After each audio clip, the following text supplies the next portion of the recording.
Sources سے متعلق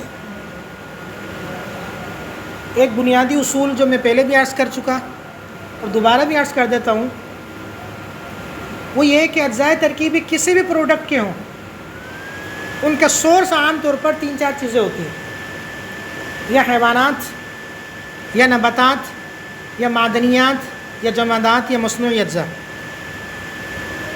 پھر اگر حیوانات کے علاوہ دیگر چیزیں ہوں، نباتات ہوں، معدنیات ہوں، جمادات ہوں، یا دیگر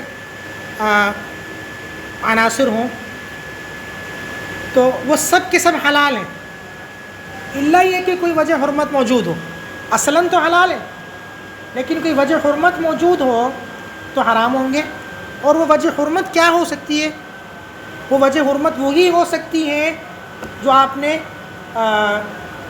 حرمت کے جو 7 اسباب پڑھے ان میں جو وجہ حرمت تھی وہی ہو سکتی ہے۔ مثلاً مہلک ہو، اتنی زیادہ مقدار میں استعمال جو ہلاک کرنے والا ہو، یا مضر ہو، یا نشہ آور ہو، یا کسی حرام یا نجس چیز کی آمیزش اس کے اندر شامل ہو۔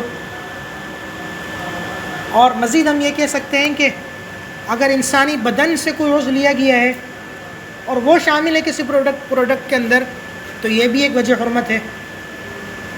لیکن اگر حیوانات سے کوئی بھی جزو ترکیبی ماخوذ ہو تو اس کی وجہ حرمت ایک ہی ہو سکتی ہے، اور وہ یہ ہے کہ وہ جانور اگر حلال ہے تو شرعی طریقے سے ذبح نہ کیا گیا ہو، اور اگر حرام ہے تو حرام ہونا خود وجہ حرمت ہے۔ تو کسی بھی پروڈکٹ کی وجہ حرمت یہی ہو سکتی ہے، ان کے علاوہ کوئی وجہ حرمت نہیں ہو سکتی۔